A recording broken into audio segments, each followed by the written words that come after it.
The dawn of civilization. Primitive. Dangerous.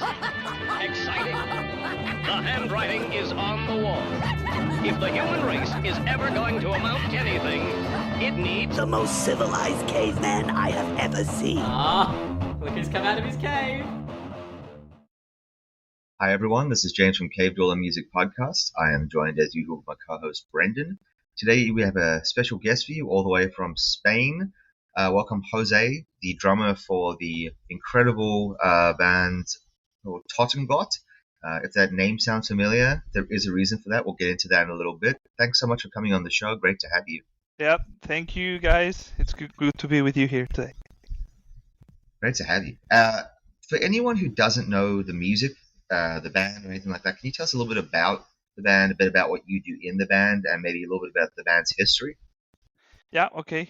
Well, I'm the drummer in Totengott, as you mentioned, James. We are a trio, a three-piece band from northern Spain. We are from Asturias, not from the main cities like Madrid or Barcelona, but from this part in the very north, which is a bit of an interesting one because, well, it's not your typical Spanish folklore, bullfighting, flamenco influence. We have more of a Viking, Gaelic, Celtic influences in terms of folk and the myths and everything.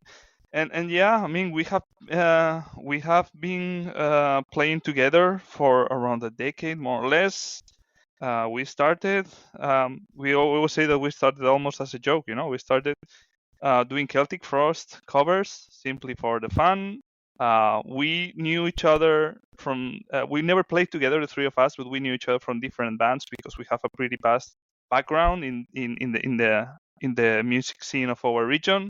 We played different bands with different styles and everything, and we knew each other. We played together, with different bands and in the same bill and everything. And we always had a good connection. And when Cho and Nacho were commenting about, let's meet and play some covers of Celtic Frost, let's ask Jose. I joined, and it was simply for the fun. We started doing some of these covers, mostly of the first 2-3 albums, but then also giving it a twist and adding something from Monotheist, which is one of our main influences, and we actually played also Synagoga Satanae from that album, the 15-minute epic, Nice. And well, it started as a joke, and we started giving some gigs, offering some gigs. It was. You can see how fun it was for us that we even in the first show. Now we look at the picture and it was extremely stupid because we put our makeup and we put all the chains and we dressed like we were 80s. But the people liked it. We started playing a bit more, mostly in our area. We played like for a year or so the cover show. Okay. As you can imagine, the interest, it wasn't huge because we are talking about Celtic Frost. But the chemistry between us was great. The band started sounding good very, very quickly, and the normal evolution, it was to start writing our music.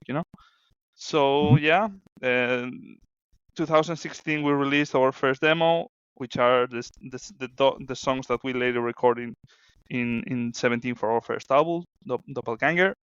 In 2 years later, our second album, The Abyss, and now we're here, Beyond the Veil, our third album.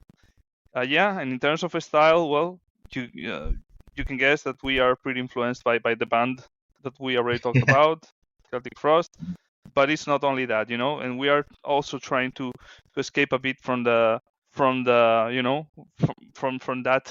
catalog, on us, they are the Spanish Celtic Frost. Well, it's our influence. We started with that, playing their songs, but there is much more to that. If you hear, you hear Bathory, you'll hear Obituary, you will hear Dead Can Dance, you will hear Sisters of Mercy, you will hear Voivod, you will hear many different things. We are very open-minded listeners, and basically what we're trying to do is to play dark music, something that would make you feel a bit a bit scared sometimes. I don't know how to explain it in English, but the kind of music that would make you feel uncomfortable to listen to. Mhm. There you go. Yeah. Open-minded death metal, or metal, or extreme metal. I don't even want to use death metal because it's not even death metal. So I don't know. Mhm. There was this media or label, I don't know, remember who, that said something like genre defying darkness. So well, that's what we try. You will hear gothic, you will hear death metal, you hear doom metal, you hear black, you will hear DB parts. It's so good. Yeah. A bit of Yeah. everything. Hmm. And I love that you tied like early career Celtic Frost into late career Celtic Frost, because Mhm. people kind of seem to pick one or the other to be influenced by, but people don't often do both. So I appreciate that you did. Yeah, I mean, we like the old school stuff. You can feel it. Like I told you about our influences. Most of them are bands from 30 or 40 years ago. But we're open-minded listeners, and we know that, well, time passes, time evolves. It for me, I like retro music. I like 60s, I like 70s, I like 80s. Mhm.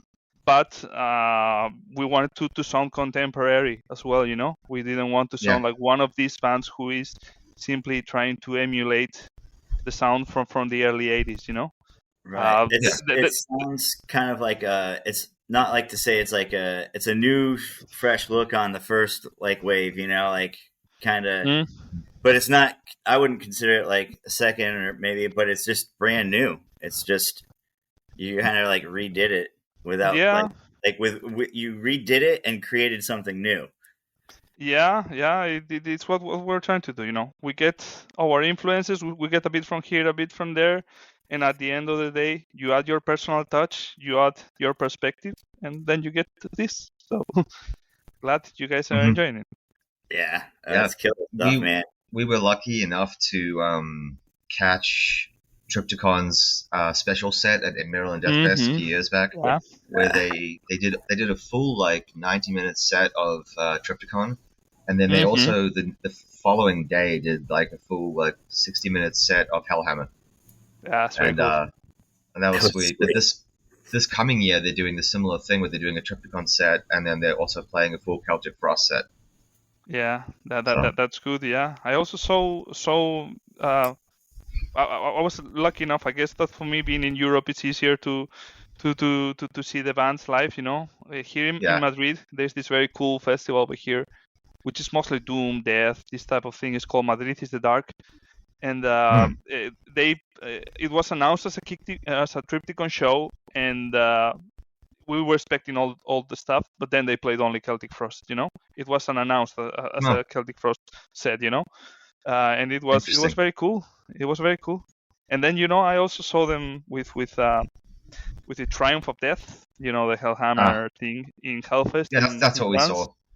Yeah, and I was very lucky to see the Requiem thing in Tilburg in Holland, Netherlands. They played in this Rotterdam Fest where they performed with this huge orchestra of 30-something musicians, and they performed the Requiem for the first time, and that was really crazy, that was awesome. So yeah, I was lucky to be there. I think that is going to be probably a once in a lifetime event. I don't know if they are going to play it that much. And I will always cherish that moment. I've heard amazing things about that festival, Rodburn. Rodburn is great. It's fantastic. Rodburn is great. Rodburn is great.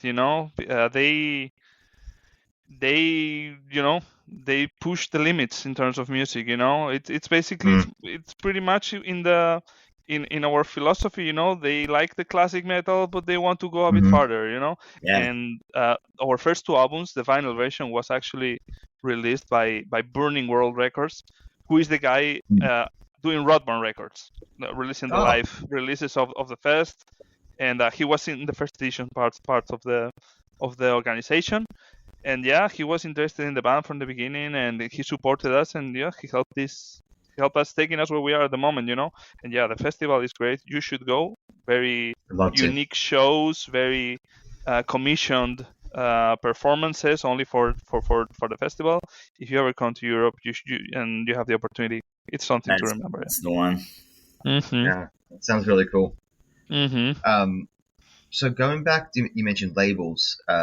Yes. You're obviously your newest album has a bit of a different production quality to the previous ones.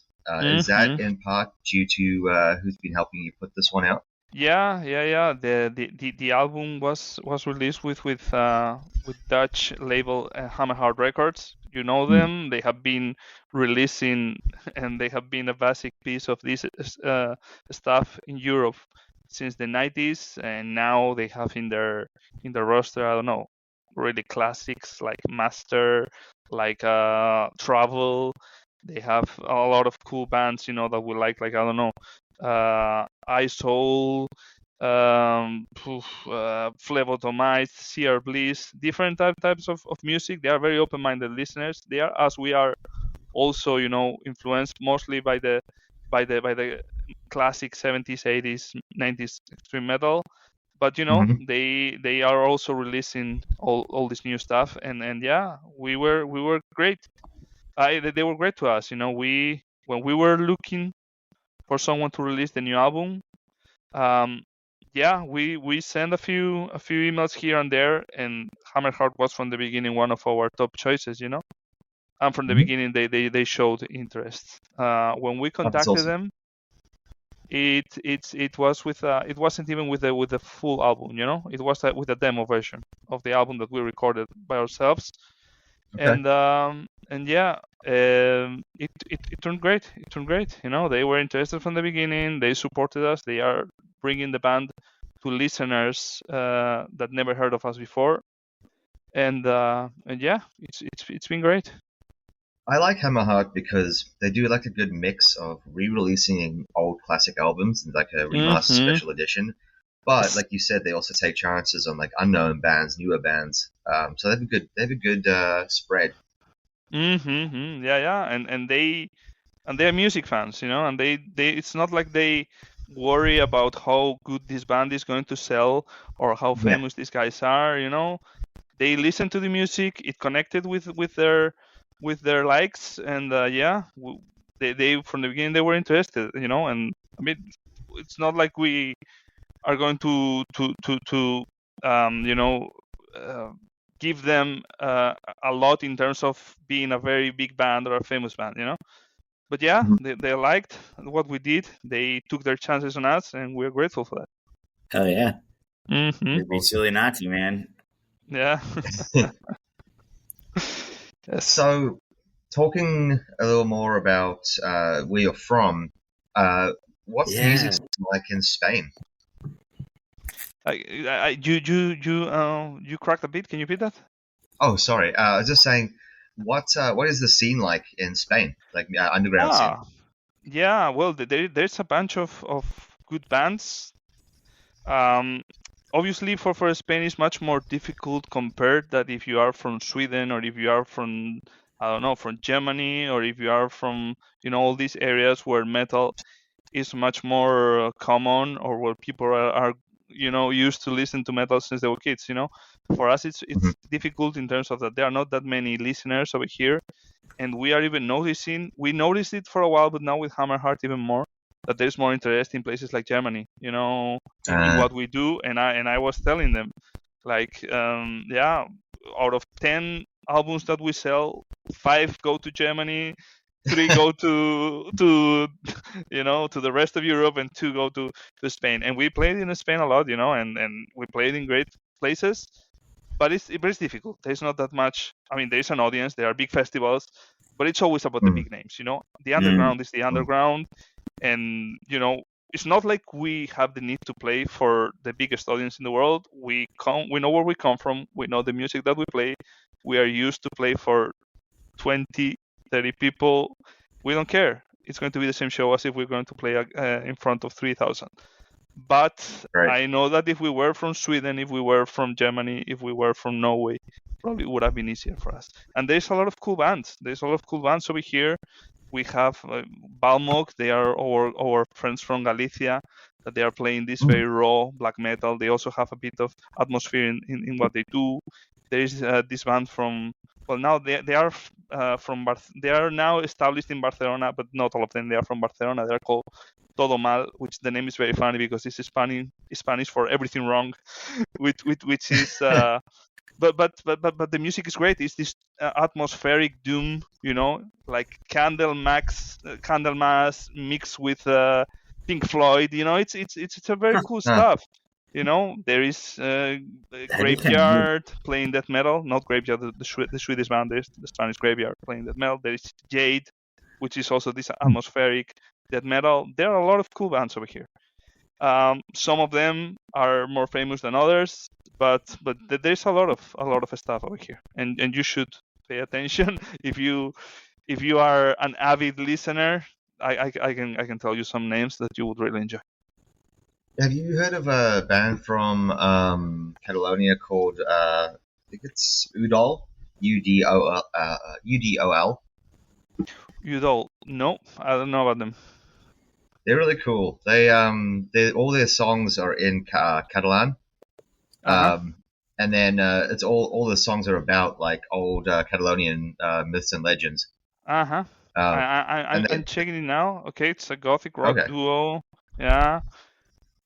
It's really doomy too. So they got some cool doom stuff, a little bit progressive, but yeah, the first or second track, I can't remember which one, is like phenomenal.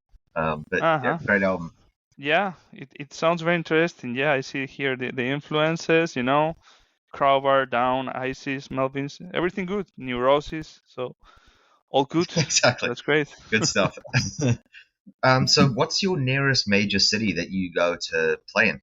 Our nearest, in terms of proximity, and of well-known city, we're going to talk about the Basque Country. The Basque Country is like 2 or 3 hours from here. We're talking about Bilbao.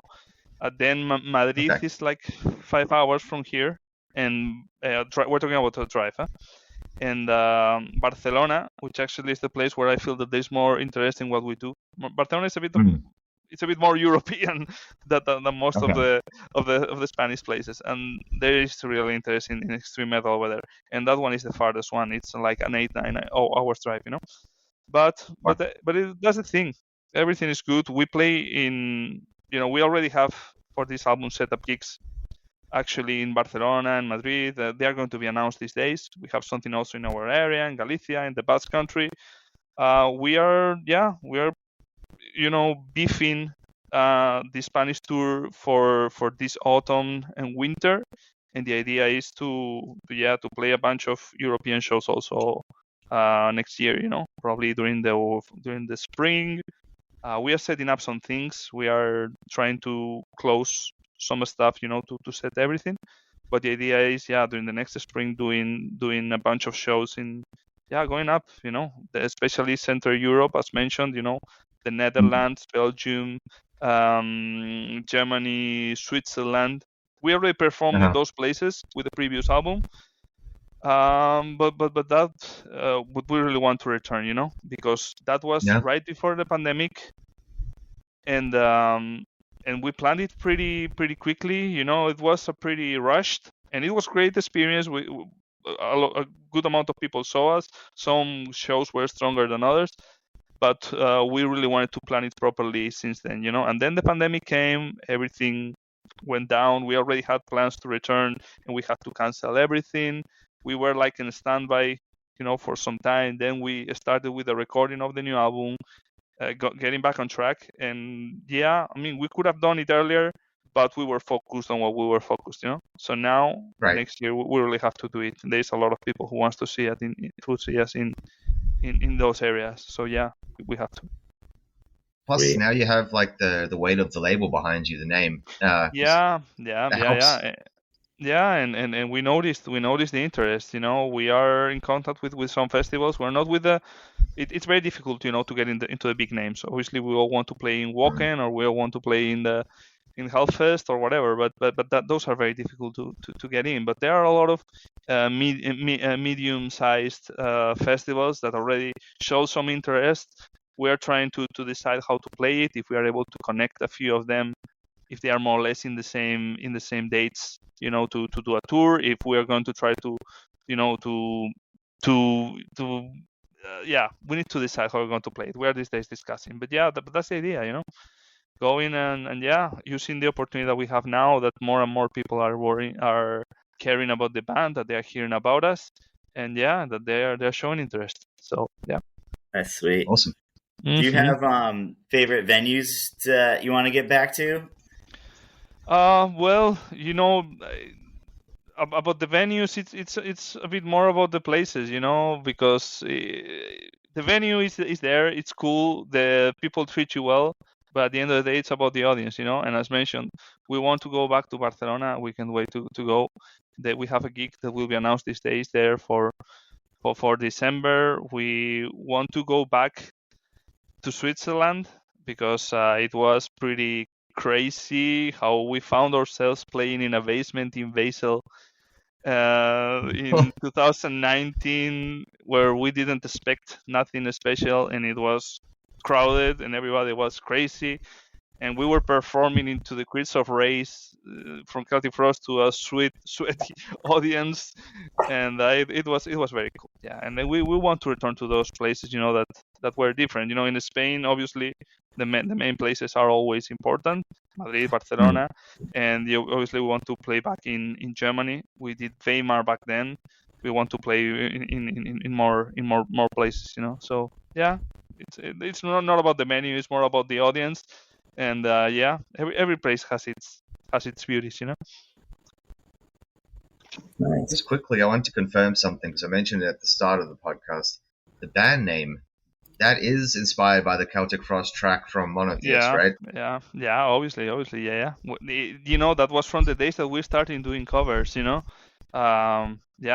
it made sense to have a name, that was connected somehow with the band. Totengott sounded cool, to the head. It's not like, we could have been, I don't know, necromantical screams or something like that. But I feel that Totengott is darker, that is more to the point, that it's strong, ta-ta-ta. Sounds cool. Mm-hmm. And when we started writing our own music, we discussed, like, okay, what are we going to do? Are we going to continue like Totengott? Are we going to change the name?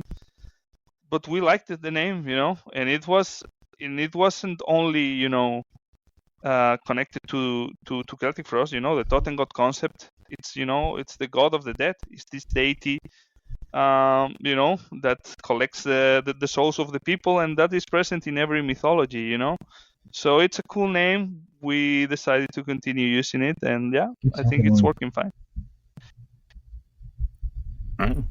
Oh, we lost James.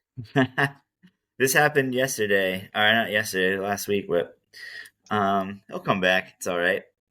Mm-hmm. I got 22 minutes, so he'll fix that up. He'll chop all this little bit out will be chopped out, so he'll join back, and then whatever's happened, he'll record again, and it'll be fine. Yeah, it can be edited.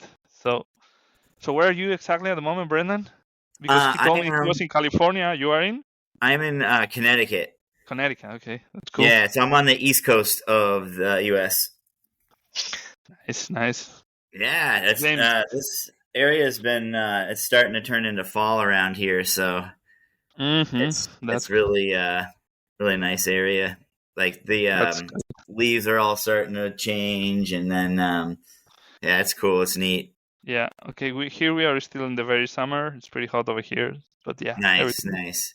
Yeah, we still got real nice, good hot days. There'll be another week or two of possible days in the 80s, maybe 90s, and then we get the cold nights, and then eventually it's just going to taper down to cold, and then turn into winter. But for now until probably November, we'll have average of 50 to 60s. That's good. I don't know how much that is in Celsius. We have different systems. I'm so bad at that too. I don't know. James, quick math. You're good. 60 would be 65, 70. I want to say 10 to 15 Celsius, around there somewhere. Okay. That's not very warm. Yeah. It's sweatshirt weather is what I consider it. Yeah. Yeah, it's 18 degrees. Yeah, I'm just connected. 65 is 18 degrees. So yeah, it's Okay. It's good enough. Anyway, let's continue. Yeah. Sorry, I had a connection issue, but I'm good now. No Apologize for problem. that. So, Brendan, I have been asking a lot of questions. Did you have anything you wanted to ask? Yeah. Well, you were talking about all these different spots. Do you have a favorite city that you like always just love going back to? Like, I mean, it's got like the best crowd, the best foods to eat. I'm going to play it safe. When you play in your hometown, it's always cool, no? Of course, yeah. We played a lot of places a lot of times in Oviedo, which is the capital city of our region, Asturias. And here they are always special shows. With each album, we prepared a special set, a special night. And yeah, those were gigs to remember, all of them. For the first two albums, and now we have the next one in October, which we're going to have some guests, and we're going to play a bit of a longer set. But yeah, I remember the first one that for the first album, we went a bit crazy, with that one. We played 3 sets, in one night, and we called it the present, the future, and the past, or something like that. For the present, we played our first album, Doppelganger. Okay. For the future, we already had written most of the second one, So we did another set playing the second album. And then for the past, we played the Celtic Frost songs at the end, So that day it was exhausting, but it was great. It was crowded. Everybody liked it a lot. And yeah, when you play home, you always feel very welcome, and it's good to play here. So I'm going to say Asturias, Oviedo, even though it's great to play everywhere. Everywhere there is people that enjoy it. So. Mm-hmm. Nice. Mm-hmm. In your travels, what's is there a city that sticks out for like the best food? Ooh, food. Here in Spain, there is a lot of good food, Everywhere you go, there is always something typical, But in terms of best food, I will probably tell you Galicia, this region that is by our side, because they have this speciality of seafood, So you are going to have mussels, you're going to have octopus, you're going to have squid, you're going to have this very cool, seafood at a very affordable price. But they also have great meat. They have this chorizo, they have this bacon that we like, and this type of thing. And yeah, in Galicia, they know their thing very well. Nice. My type of place. I'm a big seafood guy. Yeah, I like seafood a lot too. Sometimes, like, I get weirded out by mussels or whatever, but I'm like, they taste good though. You know what I mean? It's like these little aliens, I know. Mussels are amazing. Yeah. Yeah. I know it can be. Here in Spain we're pretty used to that, because they sell it in most of the places, But in a lot of countries, especially or regions, the ones that don't have a coast, they find it a bit weird, Right. Yeah. So, but once that you taste it, you say, well, it looks weird, but it tastes cool. So. Yeah, so a lot of people like cook them in this area with like a spicy pepper and beer, and just like make a sauce with that. Yes, that's cool. Nice. Well, that's just kind of me.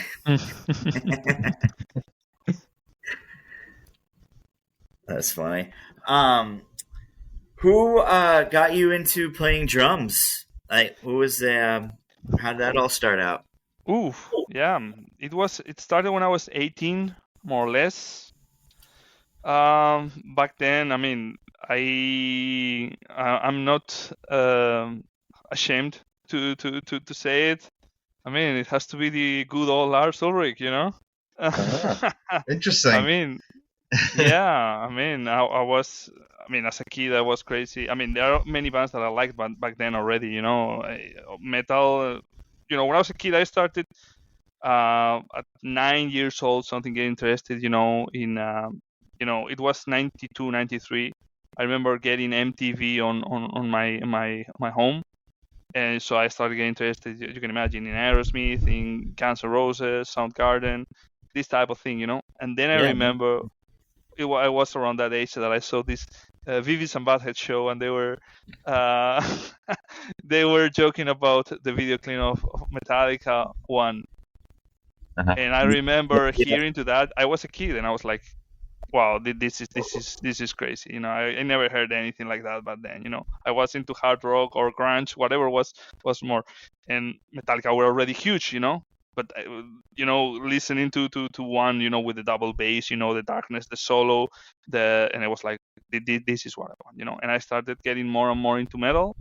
As a kid, you know, I started listening to all the obvious bands, you know, Megadeth, Slayer, Celtic Frost, Obituary.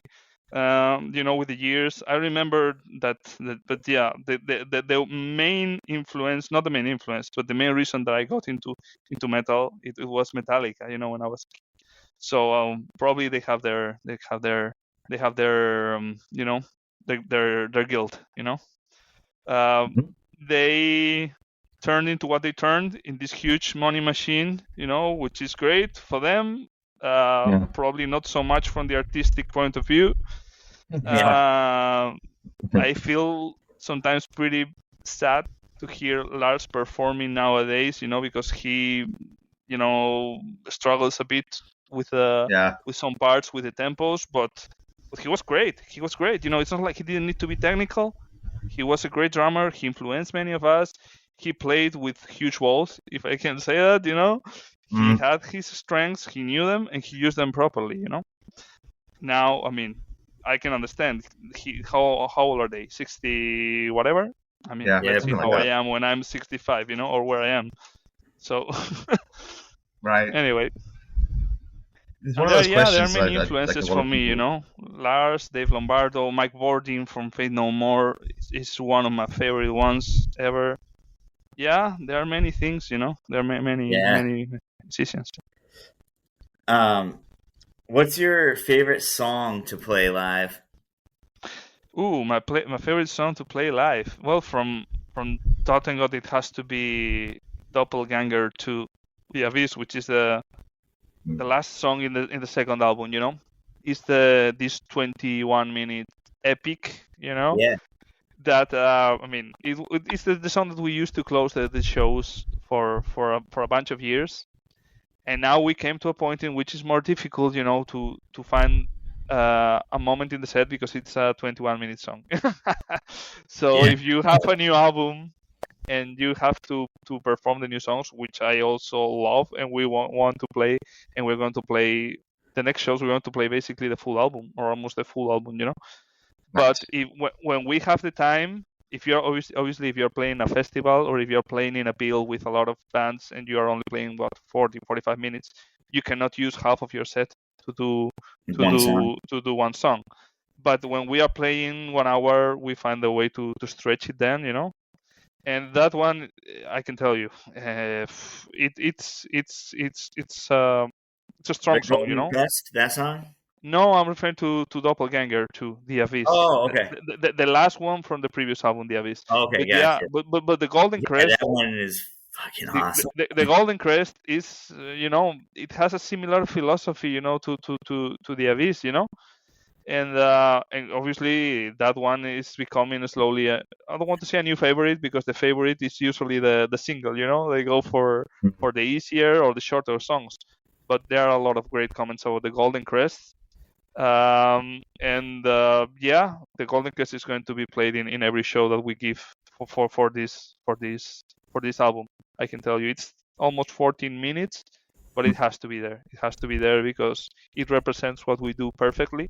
Yeah. And about that song, since you asked me, there was a moment with this album because I mean it's been 5 years, okay, since The Abyss. It's been a long time, but there was a lot of personal situations in the middle with the pandemic and everything.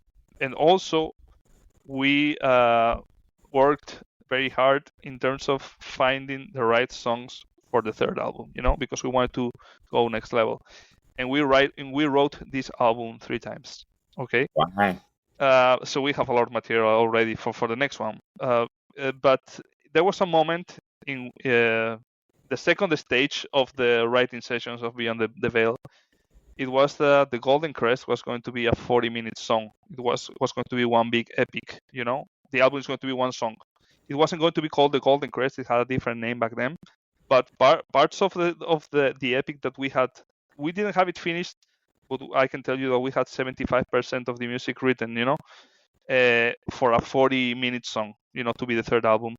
And it didn't, I mean, it was cool, we liked it, but we felt that we didn't want to do, for example, these concept albums that are simply a bunch of different songs with the same lyrical theme. We wanted to really to do a 40-minute song.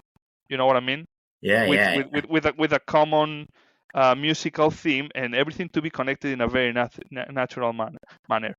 And it didn't click that much as we wanted to. So then we decided to go to the other extreme. Okay, let's strip this down. Let's make shorter songs. Let's go straight to the point. And part of that big epic was rescued and became the Golden Crest. That's cool. And yeah, and that's it. And that's the beautiful thing about music, that you know where you start, but you don't know where you're going to end. So Yeah. that's the thing. That's definitely really cool, man. Thank you. It's so like with I guess being over like critical of your stuff, is that why you went over it, or was it? We've been very self-demanding, we've been very critical. That's awesome. We've been very critical, we could have gone the easy way, and it's like, okay, and just done first take, and do you think you would have been yeah, let's do. And I tell you, we had, because Cho, he writes most of the music, and he's very prolific. He writes a lot of music, and he has a lot of demos, and he writes a lot of music on his home, and he keeps sending us. We have a shared drive, Google Drive. I wrote this, think about it, and then we are able to decide what we like the most. Yeah. And there was a lot of material that was discarded, not because it wasn't good, simply because it didn't match the album concept that we wanted. Like, okay, this is a great song, but it doesn't work that well with these other ones.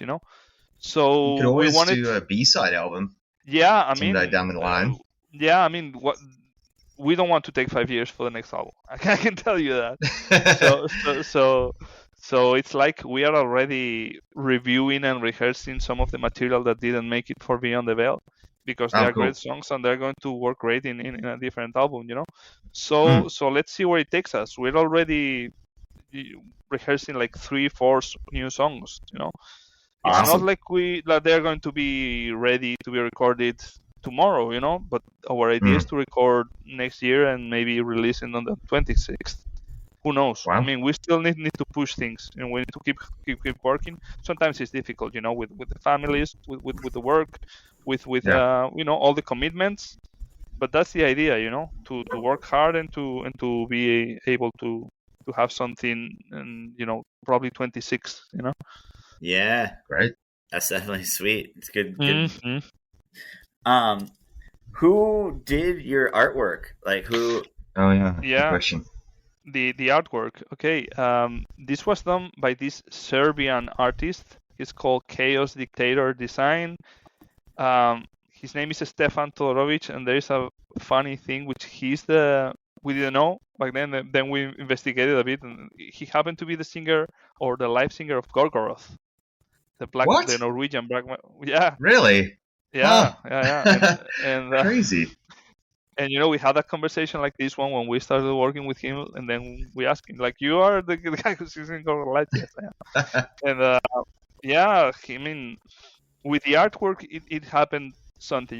It was another reason. That was another reason of the delay.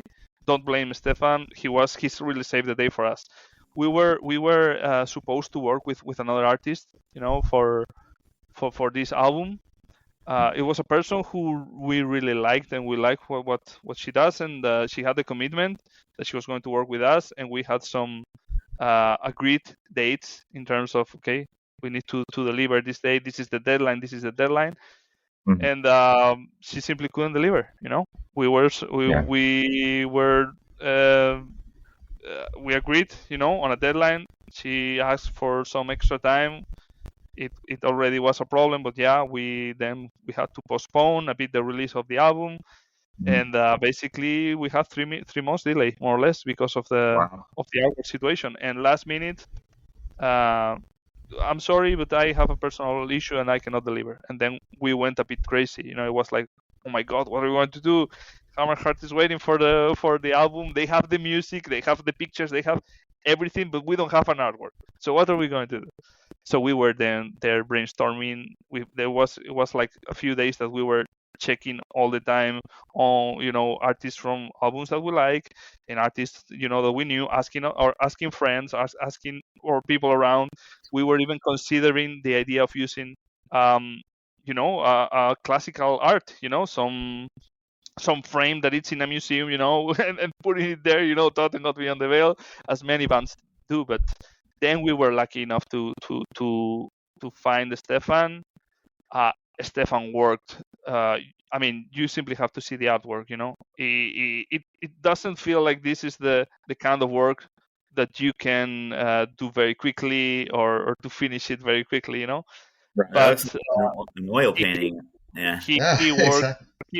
He worked like an animal. He delivered as per the deadlines and the dates. We gave him, we were giving everyone very specific, guidelines of what we wanted, because we couldn't risk it. We were already late, and we couldn't risk it to let's see what the artists want to do. So we went to Stefan like, okay, Stefan, this is what we want. We even did a draft with AI, which was very, very, very, very poor, and it has nothing to do with the ultimate outcome, But we gave him like, okay, this is our view, and we want to represent this. This album is this. These lyrics talk about that. We would like to have all this represented. Do you feel that you would be able to deliver this? We love what you do, and we're really interested to know if you will be ready to deliver. And he was like, okay, this is a challenge, but I want to. Because he liked the music, he liked the band, he liked the concept, and he told us, like, okay, I worked very, under a lot of pressure for this because of the time schedule, but he was extremely proud. He was one of the jobs that he was more proud of. And I can tell you, as I said, look at the artwork, and I always say that this is an artwork of artworks. Like wherever you look, there is something that could be a front cover by itself. So there are like 6, 7, 8 different front covers. Yeah. So it's our version of the Garden of Earthly Delights or something like that. It's this white thing, representing what's going on beyond the veil, and we can only say good words about the Stefan. So extremely grateful to him. Do you know if he has Instagram for his art? That I'd love to follow it. I think he has. No, I think he doesn't have Instagram. He has a Facebook page. Chaos with K. Right. Chaos Dictator with K also design. Yeah. Great. No, it's really cool. I'd love to see more of it. Yeah. No, he has this style, which is influenced by all the classical painters, and for that's exactly what we wanted. We knew that we wanted something different to the first 2 albums, and it turned out great. So, as mentioned, he saved the day for us. It could have been a big mess if he didn't step in. So, kudos. Right. It's tough with artwork and deadlines. We've experienced some issues in that space too, and it is super stressful. I know it's. Trying to do that too. I was just like, it's always difficult. And it was still just like, it was a bit nerve wracking, man. Where it's like, dude, and then and that's the thing, especially because you cannot rush art. I know that this sounds a bit stupid, like I'm an artist, don't rush me. And we have to be realistic. We all have deadlines. We have to deliver. But we always joke and we always say that you never finish an album. That you simply quit the album. That because you could have continued working on it. Forever. Right. Like, there's always something to add. Like the 3rd time, the 5th time. You just don't want to become a winter sun. Unfortunately. That's the thing. There's a moment in which you need to stop and say, okay, guys, it's enough. Let's deliver this. Exactly. And that's the label's job, to say like, okay, we're going to release you this album, but you need to deliver on this day. And say like, okay. I think it's good to have that sort of guidance and like structure that the labels provide sometimes for some artists. No, it's great. It's great. You know that they set up because it also forces you to know when to stop and to, well, sometimes you have to push yourself a bit to deliver, and that's it. Right. You know, it's Right. great. Brendan, Yeah. we're coming up on time. Do you have many questions left? No, we can roll it out. Cool. I've got two more for you then before we finish up. Go ahead. One, I would love to know what you are listening to in 2024. Anything stood out to you? Yeah, I mean, I'm listening always to very different type of music. You know, we are very open-minded listeners, the three of us. So I don't know. In terms of extreme metal, I've been listening to the new Ulcerate album, which is great. So good. Yeah, I've been listening to this band Red Cross. You probably know them. So yeah.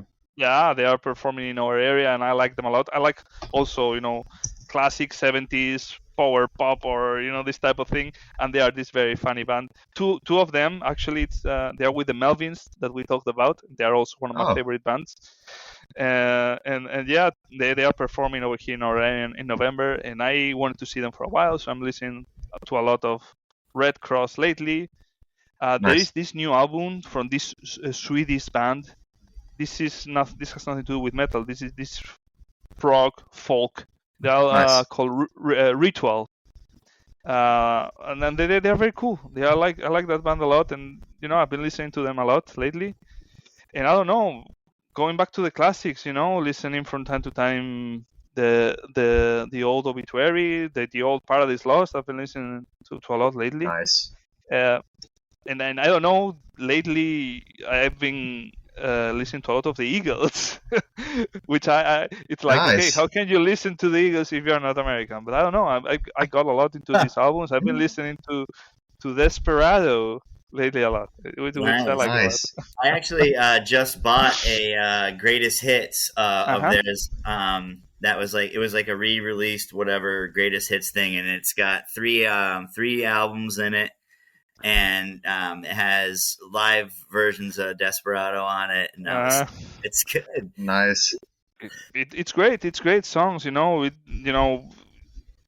can see it. It's not about metal. It's not. It's simply about good music. You just put it on, and you just feel like it's instant. Like you just know it. I almost kind of feel the same with like Bruce Springsteen. Yeah, and they are great musicians. The songs, they are very good. The albums sound great.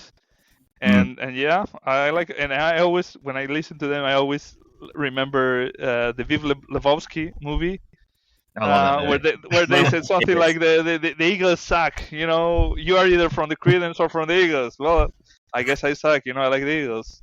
That's so funny. We here at like CDM all listen to a super wide variety of different genres, so we totally get it. Like my vinyl collection's all over the place. Of course, yeah. That's how it should be. Final question for you. This is a little bit of a tough one. Is say you were stranded on a desert island, and you had a solar-powered Discman, like CD player, and 3 CDs to listen to on repeat until you got rescued, but you had no idea how long you'd be listening to them for. What would you want to have? You cracked, and can you repeat that question again? Sure. If you island? Yes, and you have a Discman with that solar powered, so you can keep charging it from the sun, but only 3 CDs, and you have to listen to them on repeat. What would you want? Okay. Poof. I mean, I have to bring some Pink Floyd for sure. Nice. For the quiet moments.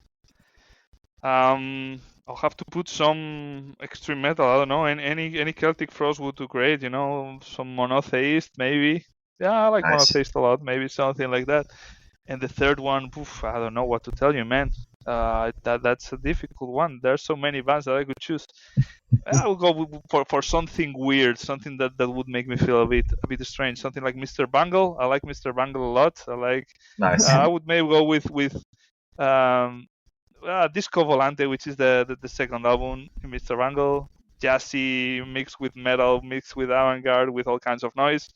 So it's creepy enough for a person in a desert island. Yeah, it's a good spread. Hell yeah. Yeah. So that's So just it. before we wrap I up, think James last got stuck again. question technically is Oh, if man. people want to listen to your You music, did. buy your Nah, music, it's buy your cool. merch, So support you, what's it's the going best to place edit to all do this, that? so we're fine. It's good. Those are awesome though, for real. Like, I love all that. The older music, there's something about it that's just really good, you know? Yeah. I mean, there was this concept of how it was it was ultimately about the song, you know. It wasn't that much about technique, you know. And now I feel that most of the bands lately, they are about playing as fast as they can or go as extreme as they can, and and to push the limits a lot, you know. But as you mentioned, you know, all these bands from the 60s, from the 70s, from the 80s, they had a different view. Yeah. What is the ultimate goal?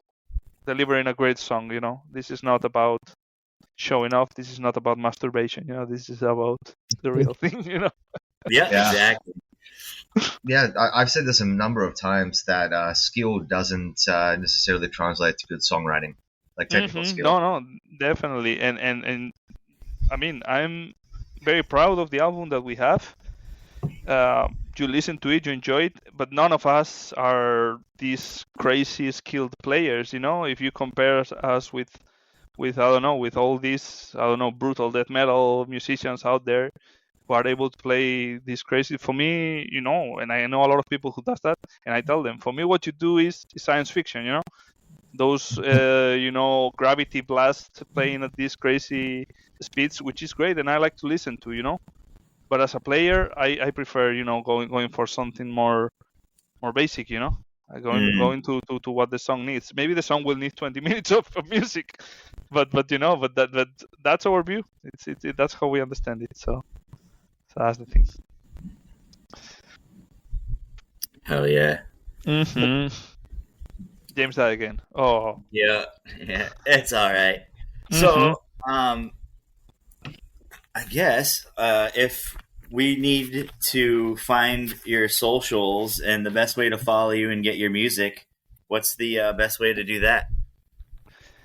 Yeah, I mean, follow us on Instagram, you know, instagram.com at Totengott Metal with 2 T's, you know, that's the second. And look for us on Facebook too. Be careful because we have 2 Facebook pages.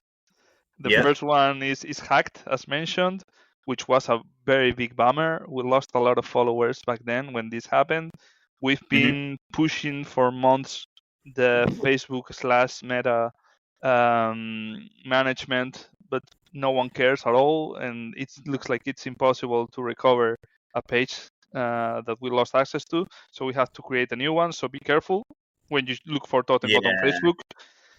You can follow us on that one, yeah, on the good one. Look for the one that is actually posting stuff, not the one that is abandoned. So yeah, and that's it. If you want to follow us, we inform there about the releases, about the music. Yeah, you can find us there. Awesome, And nice. Best, And then best places to buy. Sorry, can you repeat that? Go ahead. Brendan. So I was going to say, is that the best way to also just listen to the music? To listen to the music, you can listen in Bandcamp, you can listen in Spotify, you can listen in Apple Music. It's basically everywhere, you know, the album. Okay, cool. We've been lucky enough to have distribution by Napalm Records. So you can also, I mean, you're going to find it everywhere in every streaming service. You can buy directly from us in our Bandcamp, totengott.bandcamp.com. You can buy directly from Hammerheart or Napalm Records, and you can probably buy it in your local store if you don't want to go anywhere. Maybe they don't have it there, but this is Napalm Records distribution. They can get it for you probably, you know, if there are still any local music stores anymore in the world. Yeah, you can find it there. Yeah. For the 2 record store left in the US, you go to one of those. Yeah. We actually have the biggest record store in North America in LA, not like about an hour and a half from my place. It's mind-blowingly big. It's crazy. Yeah, I went to the one that was in San Francisco. Amoeba. Amoeba. Yeah. I was very, very cool. My friend brought me there. He was like, "Oh, you gotta do this," and then I bought a bunch of like '90s hip hop stuff in there, and like some Living Legends and like Casual and a bunch of that kind of stuff. They do have good. We need to talk to the Amoeba management. I want to do one of those videos that they have there. Like what's in my bag? You saw those videos on YouTube. Yeah, those are great. Which is always cool. It's not only talking about your music; it's talking about music. Which is great. Yeah. So if I ever go to California, I will go there like a rock star and say, I play in a band. I want to do the what's in my bag. I will pay for the records when I finish, but you need to record me and post me. Yeah. They're actually big enough, their store, that they not only have a metal section, but they have a metal section and then an underground metal section. Yeah. And we looked through the underground metal section, and I genuinely didn't know half the bands in there. It's like, oh wow, this is underground. But anyway, just to wrap things up, thank you so much for coming on the show and taking the time to talk with us. Really appreciate it. Yeah, awesome stuff, man. Killer. Thank you guys, as mentioned, for your words, for your time, for your interest in the band. Happy to do it. Hope that we can talk again in the future. Okay? Yeah. Sure. You're welcome back anytime. Yeah, onto the new album, man. When you get it rolling, reach out. We'll talk. Yeah, thank you. Yeah, we'll cover it and we'll have you back on. Thank you. Thank you very much. Awesome.